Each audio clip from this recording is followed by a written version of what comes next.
Donc voilà, voilà comment on va commencer à définir. Donc on va commencer à dire K de x sur i, c'est un K espace vectoriel. Et le K, on va le transformer en FP. On va regarder le cas particulier où le corps K est égal, est égal à FP. Attendez, je reviens une seconde dans la salle, j'ai entendu un bruit, j'ai peur qu'il y ait des gens que je dois admettre que j'ai pas vu. Enfin accepter, pardon. Donc voilà. Maintenant, K de x sur i est un K espace vectoriel. Ça, c'est une proposition de dimension finie. De dimension finie, ça voudrait dire quoi? Est-ce que vous vous rappelez? Un espace vectoriel de dimension finie, ça voudrait dire que je peux le représenter par un nombre fini de vecteurs, n'est-ce pas? Là, même, ils disent mieux, c'est un espace vectoriel de dimension finie n qui est égal tout simplement au degré du polynôme p que vous avez choisi dès le départ, qui engendrait i. D'accord?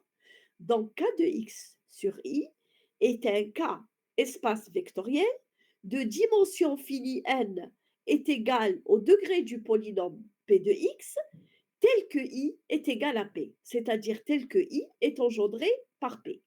Une base de ce cas espace vectoriel, c'est alpha, alpha au carré, c'est 1, bon là il manque 1, c'est 1, alpha, alpha au carré, alpha puissance n moins 1, avec alpha c'est quoi?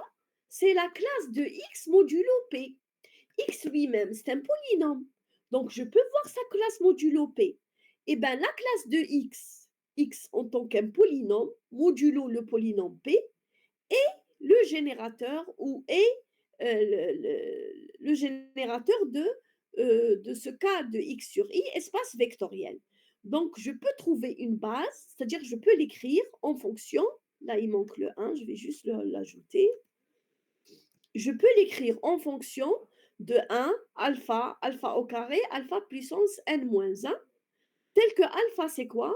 C'est la classe de x modulo p, c'est-à-dire x plus p. C'est la classe de x modulo p. Qu'est-ce que ça veut dire ça? Ça voudrait dire que k de x sur i, je peux les écrire combinaison avec des éléments de k de alpha, alpha carré jusqu'à alpha n moins 1. Au fait, si je regarde les choses comme ça voudrait dire que je peux les écrire juste en utilisant n éléments de k. Donc, imaginez que K, c'est FP. Donc, je peux les écrire en utilisant un élément de Z sur PZ. Voilà, c'est comme ça qu'on va petit à petit construire ce corps fini. Maintenant, une proposition intéressante, soit P de x un polynôme de K de x, alors les seuls éléments inversibles de K de x sur i sont les classes de polynômes premiers avec le polynôme P de x. Donc, si j'utilise P de x, le polynôme qui engendre l'idéal i. On a dit que tout idéal de K de x, il est engendré par un polynôme P de x. On a dit aussi qu'on peut construire l'anneau K de x sur i, qui est K de x sur l'idéal engendré par P de x. Alors, dans cette proposition, on vous dit que les éléments inversibles dans cet anneau sont les éléments qui sont premiers avec P de x. Et on connaît les éléments qui sont premiers avec P de x. Ce sont les éléments dont le PGCD entre les deux polynômes, le polynôme et P de x est égal à 1. Donc, si j'applique la règle d'Euclide étendue, l'algorithme d'Euclide étendu, j'obtiendrai en reste est égal, est égal à 1. Donc, tous ces petits résultats, on va par la suite les utiliser de manière concrète. On va les utiliser de manière concrète. Donc, maintenant, il y a une proposition qui dit la chose suivante. Si P est un polynôme de K de x, alors les assertions suivantes sont irréductibles, sont équivalentes. Si vous prenez P de x est réductible, comme on l'a dit tout à l'heure, un polynôme qu'on ne peut pas scinder en produit de deux polynômes. C'est un polynôme qui ressemble à un nombre premier, mais en polynôme. Si je fais k de x sur l'idéal engendré par ce polynôme irréductible, alors je vais obtenir un anneau intègre. Même mieux, je vais obtenir un corps. Voilà ce que dit le résultat. Donc tout le résultat là, qu'est-ce qu'il est en train de dire? Si je prends K un corps, ensuite je construis l'anneau de ces polynômes. D'accord, je l'ai construit. Ensuite, je vais regarder les idéaux de cet anneau de polynômes. Je vais voir qu'ils sont tous du type des multiples d'un certain polynôme. Si je prends une classe particulière de ces polynômes, c'est-à-dire je prends les polynômes irréductibles. Ensuite, si je construis l'anneau quotient K de x sur P, j'obtiens un corps. Voilà, j'obtiens un corps. Donc déjà, j'ai la notion de corps, mais encore pas fini. Je ne sais pas s'il sera fini ou pas.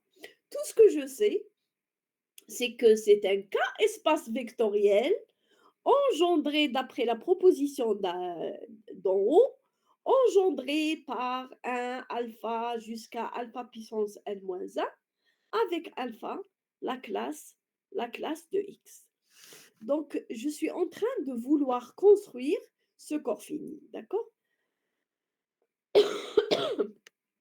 Maintenant, on va aller vers d'autres résultats.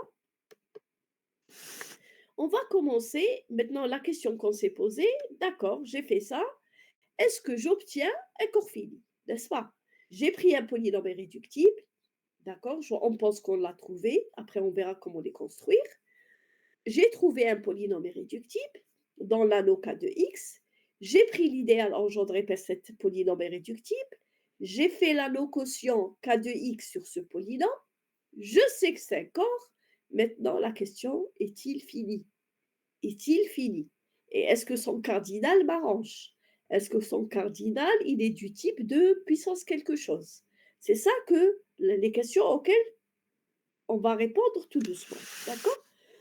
Donc maintenant, pour répondre à cette question, on va définir la caractéristique d'un anneau. En fait, la caractéristique d'un anneau me permet de savoir de manière exacte est-ce que l'anneau que j'ai ou le corps que j'ai est un corps fini ou pas. La caractéristique d'un anneau, c'est quoi au fait? C'est l'ordre le plus petit m, tel que lorsque je somme les 1, j'obtiens 0. Quel est le plus petit m, tel que combien de fois dois-je sommer le 1 de l'anneau A pour obtenir 0. Si je le somme d'une manière finie et j'obtiens 0, alors l'anneau est de caractéristique finie. Et si je le somme sans jamais avoir 0, ça voudrait dire quoi? Ça voudrait dire le seul cas où il va y avoir 0, c'est lorsque m lui-même est égal à 0. Et on dira dans ce cas que l'anneau est de caractéristique 0. Donc un anneau, il peut être de caractéristique finie, comme il peut être de caractéristique 0. Quand je dis caractéristique 0, ça voudrait dire si je somme un millième des milliers de fois, je n'obtiendrai jamais 0. D'accord? Et quand je dis caractéristique P ou M, ça voudrait dire que si je somme le 1 de l'anneau P fois, je vais obtenir 0. Donc, il y a deux cas de figure. Ou M, c'est un entier qu'on connaît, ou bien M est 0. Maintenant, d'après le théorème, ça, on peut considérer ça comme étant un morphisme. Ce morphisme, on va le définir d'où vers où? On va le définir de Z, l'anneau des entiers rationnels, dans l'anneau A, qui a tout entier M, il va associer 1 plus 1 plus 1, M fois. D'accord? Donc, je peux définir un morphisme, F, qui va de l'anneau Z dans A, qui, pour tout entier M, il va associer 1 plus 1 plus 1, M fois. D'après le théorème que vous connaissez très bien, le théorème universel de l'isomorphisme qu'on a utilisé tellement dans ce cours, on va avoir deux cas de figure. On sait que Z sur ker de ce F est isomorphe à im de F. D'accord? On sait que Z sur ker de F est isomorphe à im de F. Im de F, c'est un anneau qui va être contenu dans le grand anneau A. D'accord? Qu'on ne connaît pas, qui sont les 1 plus 1, 1 plus 1 plus 1, etc. D'accord? Maintenant, le noyau. Le noyau car F, il aura deux cas de figure. C'est comme on sait le faire. Ou il va être fini et c'est M, et dans ce cas-là, c'est un multiple de M, donc c'est un Z sur MZ, ou il va être égal à 0, et dans ce cas-là, c'est Z qui est contenu dans A. Si Z, il est contenu dans A, ça voudrait dire que A est infini, n'est-ce pas? Ça voudrait dire que A est infini. Donc, la caractéristique d'un anneau me permet de savoir est-ce que l'anneau est fini ou pas.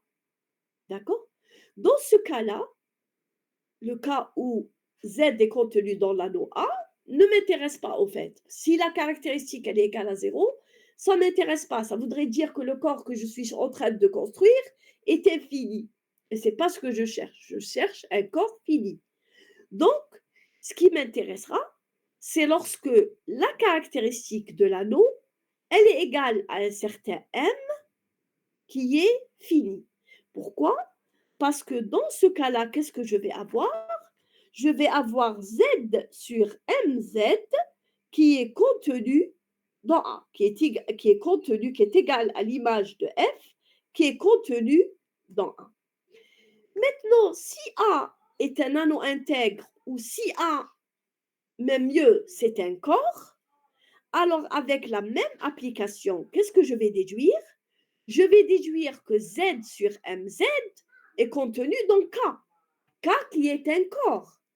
Si K est un corps et Z sur MZ est un anneau qui est contenu dans K, donc Z sur MZ, il est intègre.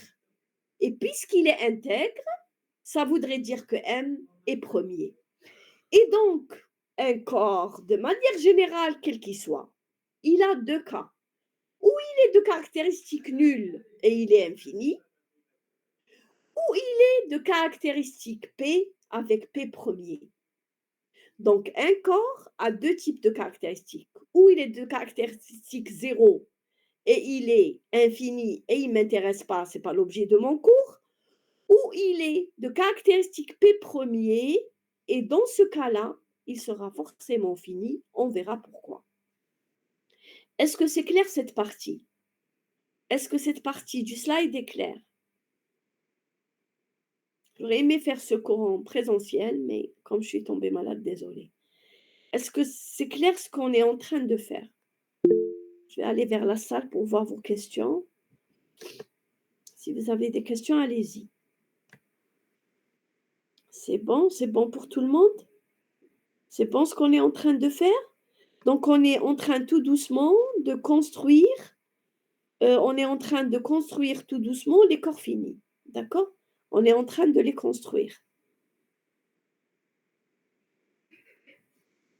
D'accord. Donc, je vais revenir au cours, essayer de continuer à vous expliquer ce concept.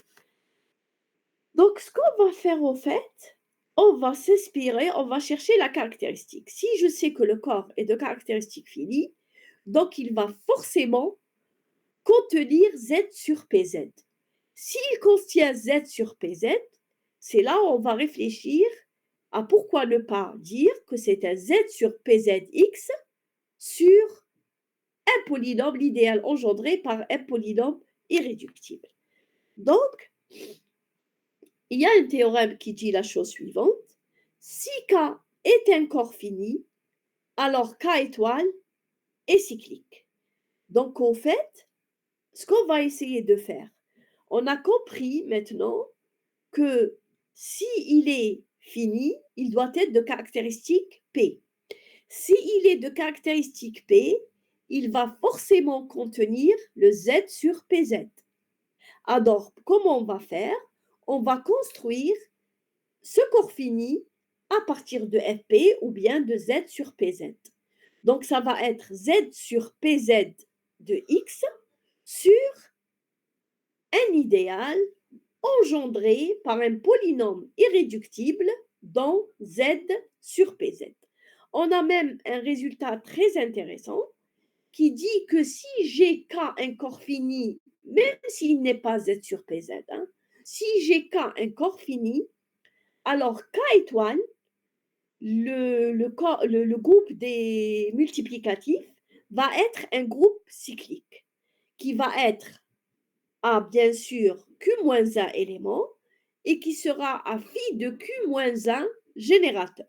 Cette partie-là du théorème qu'on va utiliser dans l'algorithme de Diffie-Hellman.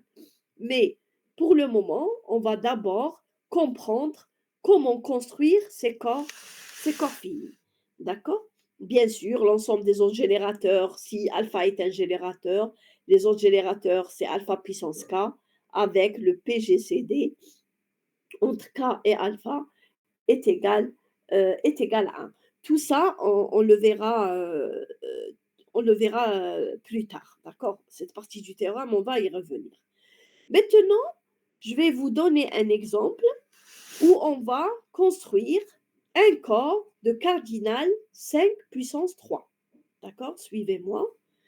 Du moment que je vais construire un corps de cardinal 5 puissance 3, donc forcément, c'est une extension du corps F5. D'accord? C'est une extension du corps F5. C'est-à-dire, je vais le construire avec F5 de X sur un polynôme P irréductible dans F5 qui soit de degré 3. Donc, je vais chercher un polynôme irréductible sur Z sur 5Z qui soit de degré 3.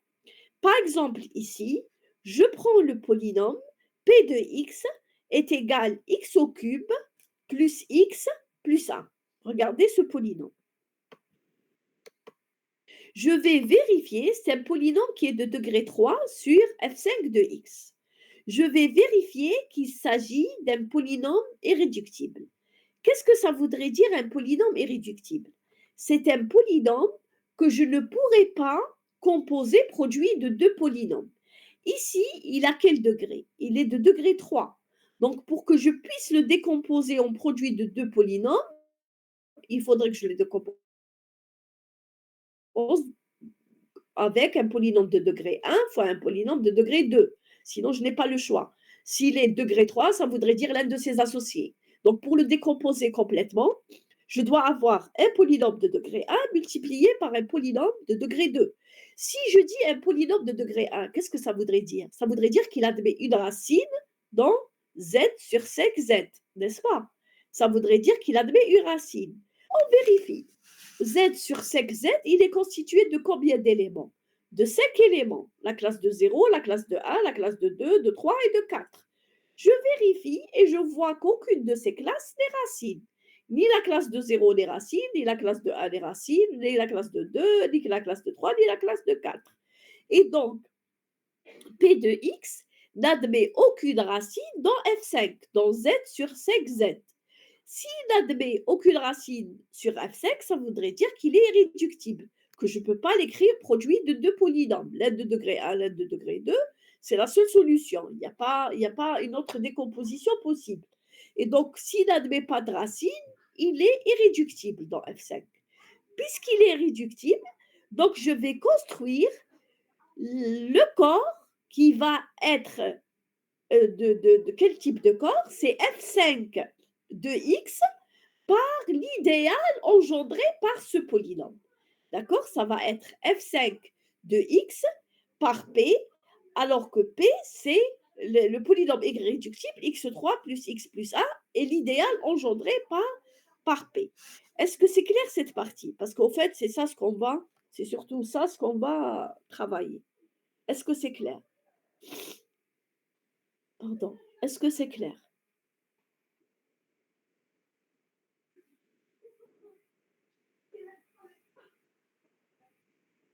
Est-ce que c'est clair cet exemple? Regardez, je vais le mettre en rouge parce que c'est ça qui nous intéressera tout au long de ce travail.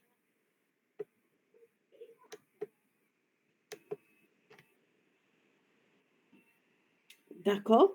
Donc, ce qu'on va essayer de faire au fait, c'est de construire un corps de cardinal sec puissance 3. D'accord? Donc, on a pris ce polynôme irréductible de degré 3. On sait que f5 x sur p avec p degré 3, il est un 3f5 espace vectoriel et donc il est de dimension, il est de cardinal sec puissance 3. Donc, je sais que le corps que je viens de construire est de cardinal sec puissance 3.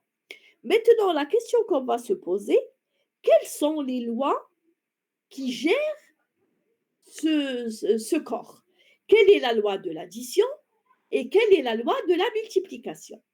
Chaque élément dans ce corps, il va s'écrire du type, si alpha est la classe de x modulo le polynôme, comme nous l'avons dit tout à l'heure, alors ce corps K, il est engendré par alpha carré, alpha et 1.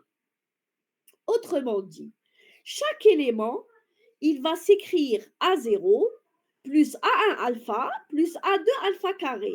Mais les AI, ils sont où? Ils sont dans F5. D'accord? Les AI sont dans F5. Ça voudrait dire les AI, quelles valeurs ils prennent?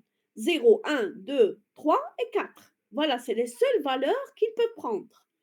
Et donc, n'importe quel élément de ce corps, je peux l'écrire comme étant une combinaison de trois éléments qui sont A0, A1 et A2, tel que A0 appartient à F5, A1 appartient à F5 et A2 appartient à F5. Donc, je vais regarder toutes les combinaisons possibles et là, j'ai le corps de F5x sur P, sur le polynôme irréductible x3 plus x plus 1, qui va être constitué de tous les trois uplets, tels que chaque composante va appartenir à F5. Pour l'addition, c'est très simple. C'est l'addition polynomiale, modulo 5. Donc, en fait, je vais, par exemple, si je veux sommer le polynôme n de 3, n'oubliez pas, il s'agit de polynôme. Hein. Quand j'écris n de 3, ça voudrait dire c'est 1 plus 2x plus 3x2, ou 2 alpha, ou la classe de x, plus 3, la classe de x au carré. Quand je dis 2, 0, 3, ici, ça voudrait dire 2 plus 0x plus 3x au carré. Quand je fais la somme, je fais tout simplement la somme modulo 5. C'est-à-dire ici 1 plus 2, c'est 3, 2 plus 0, c'est 2, et 3 plus 3, c'est 6, donc modulo 5, c'est 1. D'accord? Donc, ça va être la somme polynomiale modulo 5. La multiplication, par contre, et c'est ça qu'on utilise, c'est un peu plus compliqué. Donc, en fait, qu'est-ce que je vais faire? Je fais la multiplication de deux polynômes. Ensuite, je vais regarder modulo le polynôme P. Donc, je vais vous montrer dans l'exemple comment je vais faire. J'ai pris un exemple pour que vous voyez les choses. Donc, par exemple, si je fais le polynôme n de 3 fois le polynôme de 0,3, ça voudrait dire le polynôme explicitement parlant, c'est le polynôme 1 plus 2 alpha plus 3 alpha carré multiplié par le polynôme 2 plus 3 alpha carré. Quand je fais cette multiplication, c'est logique que je vais obtenir un polynôme de degré qui est supérieur à 2. Alors que tous mes polynômes là, dans le corps précédent, tous les polynômes, ils sont de degré au maximum 2, n'est-ce pas? Et donc, quand je fais la multiplication, je vais forcément avoir un polynôme qui est de degré plus grand que 2. Alors, pour revenir à l'écriture, on revient au modulo. N'oubliez pas, tous ces éléments, ils sont modulo le polynôme P de x. Donc, je vais faire d'abord la multiplication. Le résultat obtenu, je vais le regarder modulo x3 plus x plus 1. Donc, qu'est-ce que je vais faire? Je vais regarder le reste de la division. C'est comme on faisait quand je regarde 35 modulo 6, je fais 35 divisé par 6 et je regarde le reste de la division. C'est la même chose. Ce polynôme qui est de degré 4, je dois le regarder modulo le polynôme de degré 3. Et donc, je fais la division euclidienne et je regarde le reste. Ici, le reste, c'est moins x. Donc, ce polynôme-là, qui est produit, il est congru à moins x. S'il est incongru à moins x, ça voudrait dire le produit, c'est 4x, bien sûr. Moins x modulo 5, c'est 4x. Et il va s'écrire 0, 4, 0. 0 fois x0 plus 4 fois x plus 0 fois x2. Donc, en fait, tout polynôme, je peux le représenter par un uplet de fp. D'accord? Ça dépend ce que je veux avoir comme cardinal. Donc, je peux en fait construire n'importe quel corps de cardinal p puissance n. Maintenant, même si je cherche l'inverse, je peux le faire avec l'algorithme d'Euclide étendu. C'est ce que je vous ai demandé de faire en TP, n'est-ce pas? C'est ce que je vous ai demandé de faire en TP, c'est-à-dire de regarder les inverses de polynômes en utilisant Euclide étendu. Maintenant, le corps usuel qu'on utilise, qu'on a d'abord utilisé pour le chiffrement, est le corps de puissance m, de cardinal de puissance m, bien sûr. Pourquoi? Parce que l'addition dans ce cas, c'est l'addition en binaire. L'addition en binaire, c'est bien sûr l'opérateur XOR. Donc, comme on sait que l'opérateur XOR est très facile à implémenter, il ne coûte rien, donc les gens se sont particulièrement intéressés aux corps particuliers qui sont de cardinal de puissance m. Donc, ce que je vais faire maintenant, c'est m'intéresser spécialement au corps de puissance 3 d'abord. On n'appelle pas GL, mais GF. G grand F. G grand F de 2 puissance 3. D'accord? Je vais vous montrer comment on fait l'addition, la multiplication et les inverses dans ce corps fini de cardinal 8. De cardinal 8. Ce qui nous intéressera surtout, ça va être le corps fini de cardinal 256, bien sûr. On va s'intéresser au corps de puissance 8. Est-ce que c'est clair jusque-là? Je vais regarder dans la salle s'il y a des questions. Est-ce que c'est clair jusque-là? Donc, on va regarder le corps de puissance 3. Peut-être que là, ça va être très clair. Je vais passer à... Voilà. Donc, regardez. Ici, la table de l'addition, mais en 2 puissance 3. Regardez ici, 0, 0, 0, 0, 1, 0, 1, 0, etc. Là, c'est les polynômes. Hein. Ça, c'est les polynômes en écriture. Comme je suis à 2 puissance 3, qu'est-ce que ça voudrait dire? 2 puissance 3, ça voudrait dire que je vais utiliser le polynôme irréductible de degré 3 sur z sur 2z. D'accord? Le polynôme irréductible de degré 3 que je vais utiliser, c'est x puissance 3, c'est le même que tout à l'heure. Hein. Il est irréductible sur f5, il est aussi irréductible sur f2. Il est réductible sur z sur 2z. C'est x puissance 3 plus x plus 1. Pourquoi il est réductible? Pour la même raison que tout à l'heure. Il ne possède pas de racine. Si vous mettez la classe de 0, c'est 1. Si vous mettez la classe de A, c'est 1.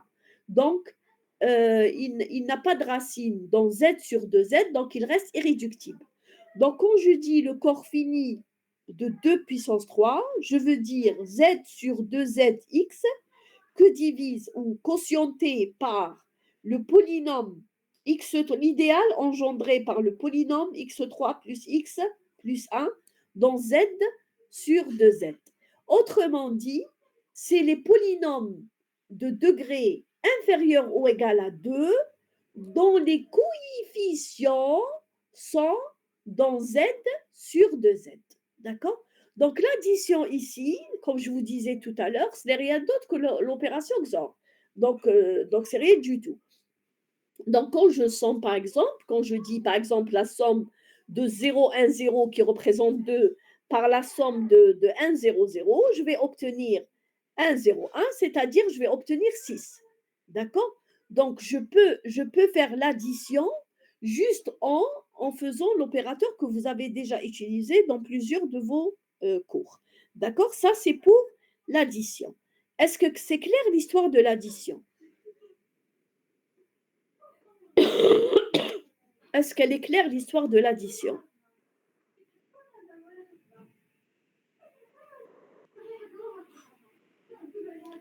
D'accord, donc je continue. On va aller vers la multiplication.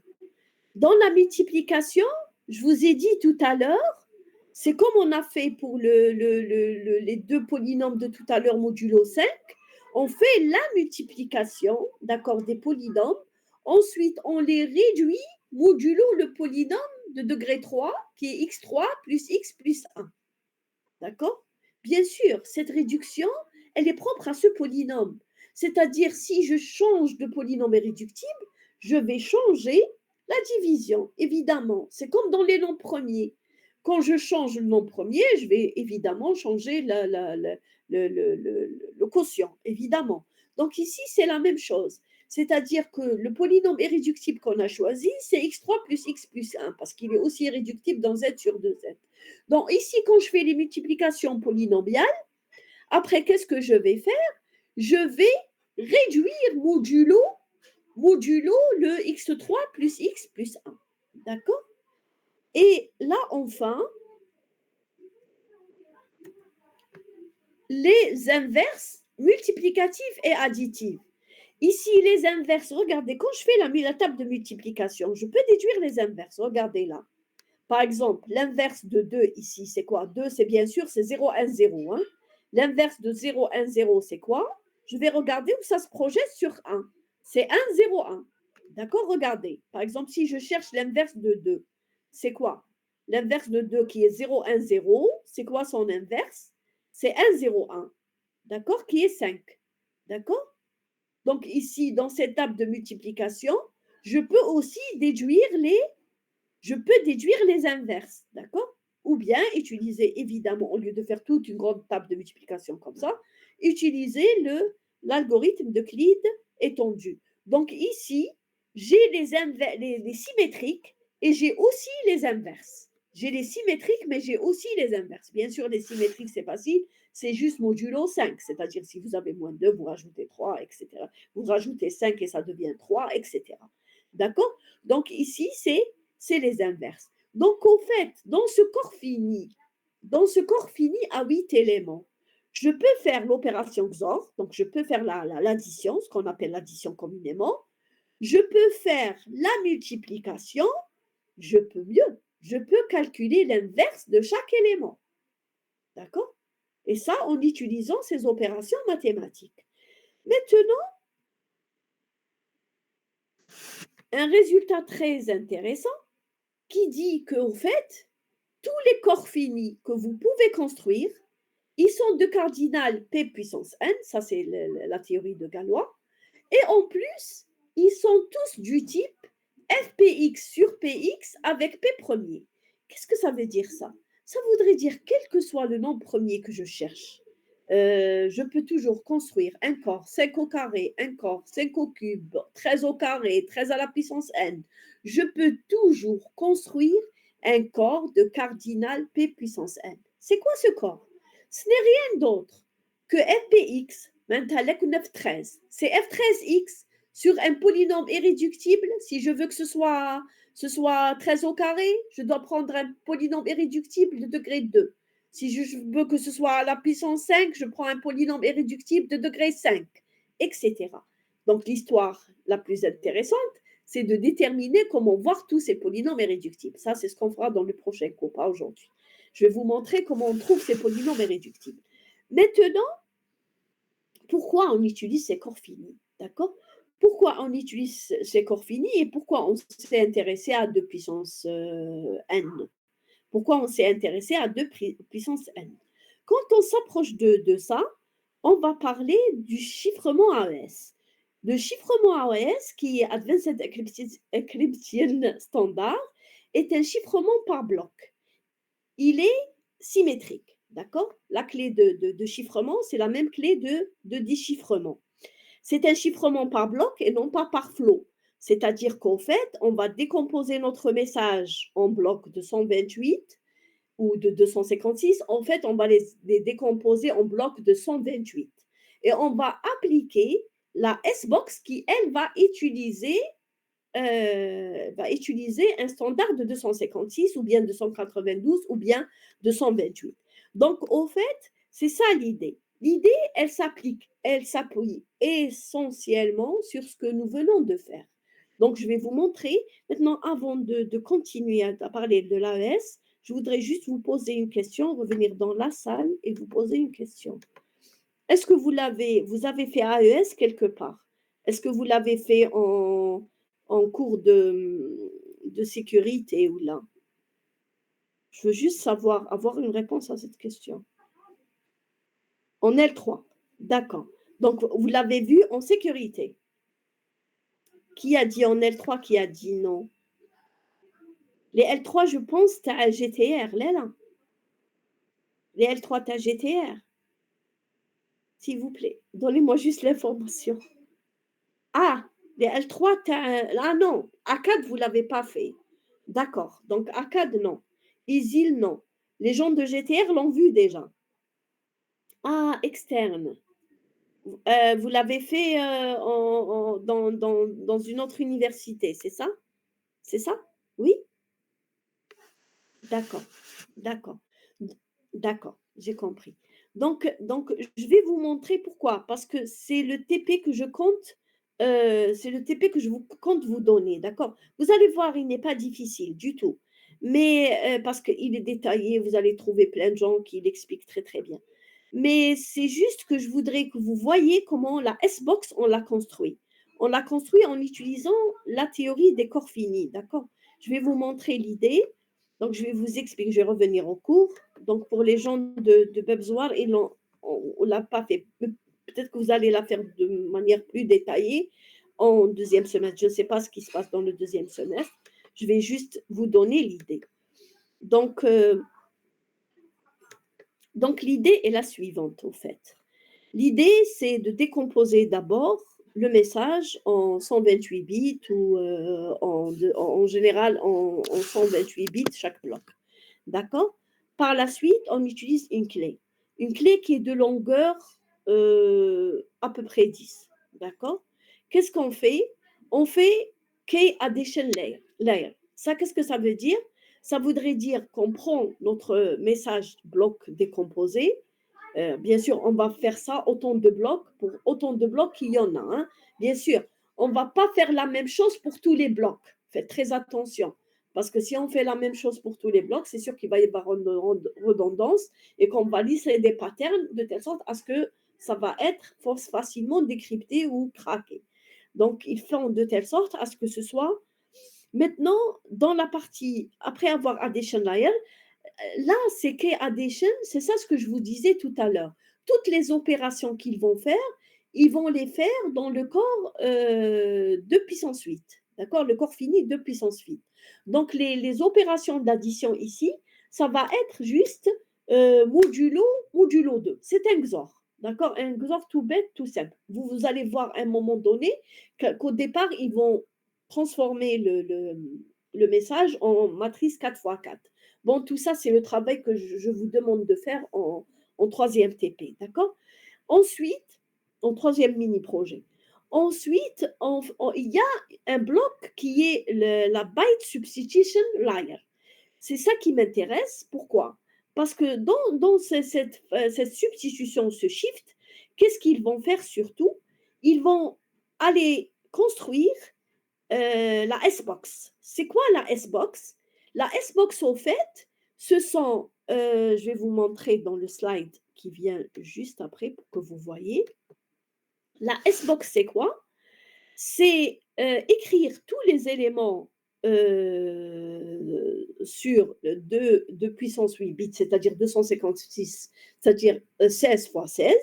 Ils les écrivent sous la forme XY. Bien sûr, l'écriture, elle va dans le hexadécimal. Hexadécimal, ça voudrait dire de 0 jusqu'à 9, c'est la normale. Après, de A jusqu'à F. A, c'est 10 et F, c'est 15. Donc, ils vont écrire chaque élément sous forme XY bits, d'accord? Ils font cette table et ça, les intersections qui sont là sont les inverses. Je vais vous expliquer qu'est-ce que ça voudrait dire. Ça voudrait dire le nombre, par exemple, 8 croisé avec 3, par exemple, le nombre 8 croisé avec 3. L'inverse تاعو, c'est 8 croisé avec 0. C'est 8 0 bits. D'accord? Et donc, ici, la substitution, elle s'appuie sur ce S-box. Comment il est construit ce S-box? Je vais vous expliquer tout simplement. D'accord? Vous allez voir, c'est au fait très simple. Quand je dis le corps fini à 2 puissance 8, ça voudrait dire, il est représenté par combien d'éléments? J'aurai au fait 8 éléments, n'est-ce pas? J'aurai au fait 8 éléments où chaque élément peut prendre les valeurs 0 ou 1. D'accord? Donc, je vais représenter cet élément comme étant un polynôme et je vais regarder son inverse modulo le polynôme irréductible sur lequel je travaille. Donc, je peux par exemple, ici la S-box ici standard, ici il travaille avec le polynôme que je vous disais tout à l'heure, c'est x3 plus x plus 1. D'accord? Ici, ils travaillent avec le polynôme x3 plus x plus 1. Donc, qu'est-ce qu'ils vont faire? Ils vont, pour chacun, regardez, si vous vérifiez, si vous vérifiez 1 à 1, vous allez voir que chaque intersection va vous donner un élément du groupe du corps fini de puissance 8, un cardinal de puissance 8, et dans l'intersection, vous allez retrouver exactement l'inverse modulo le polynôme irréductible. Je vais vous donner un exemple. D'accord? Regardez dans l'exemple. Si je prends par exemple le polynôme, je vais prendre l'exemple quelconque dans la S-box. D'accord? Je vais prendre par exemple 7,1. Regardez, je reviens à la boîte. Si je prends 7,1, qu'est-ce que je remarque? L'inverse taha, c'est B7. Qu'est-ce que ça veut dire? Qu'est-ce que je suis en train de lire? 7,1.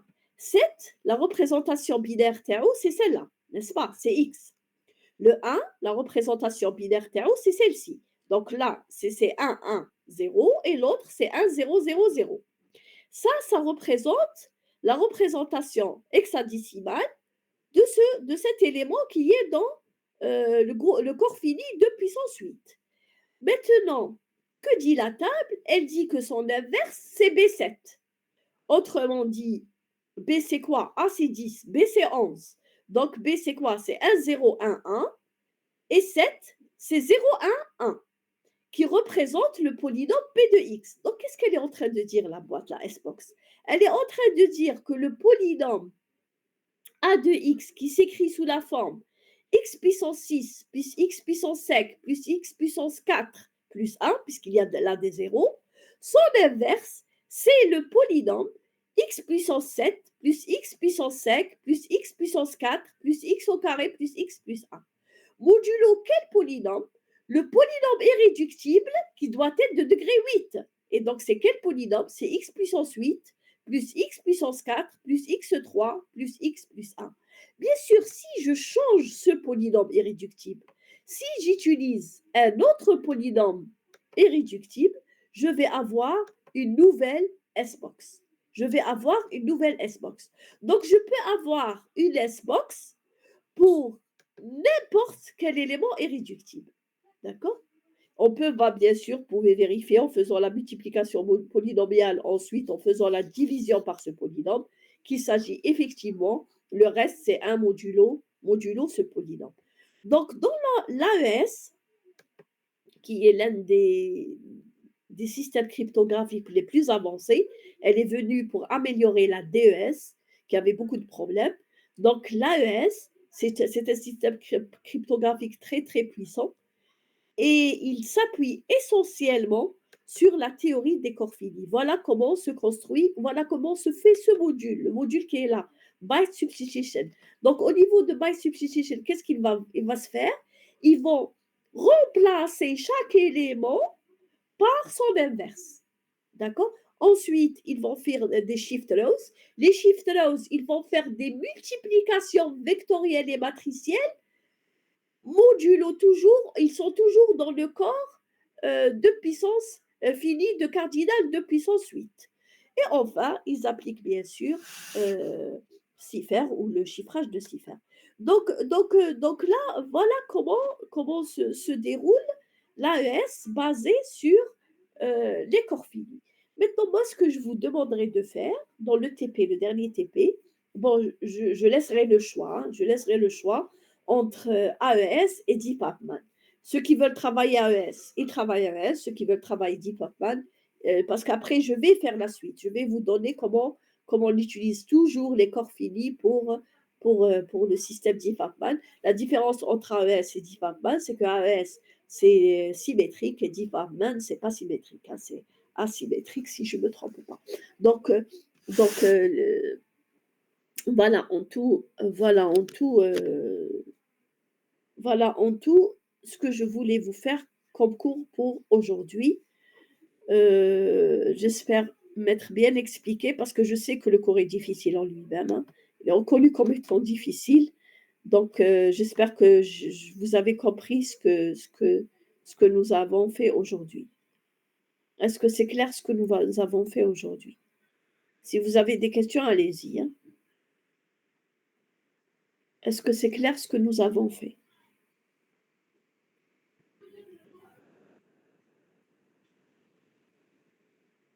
Est-ce qu'il y a des questions?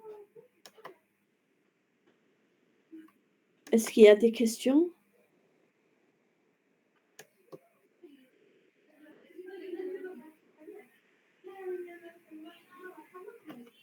D'accord. Donc, est-ce que vous avez compris le principe?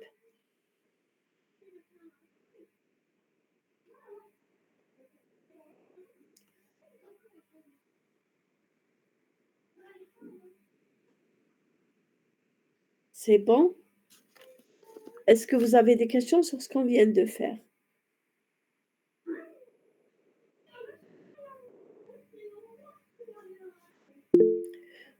D'accord. Donc, si vous n'avez pas de questions, ce qu'on va faire maintenant, c'est le TD, d'accord? On va faire le TD parce que je me suis absentée la semaine dernière étant malade, cette semaine aussi parce que je suis toujours malade. Donc, je préfère quand même faire le TD. Je vais essayer d'expliquer calmement. Si vous avez des questions, etc., on va y répondre, d'accord? Donc, on va faire le TD maintenant. Je vous laisse juste le temps de vous reposer un moment et on revient vers le TD, d'accord? Donc, on va faire le TD dans un instant.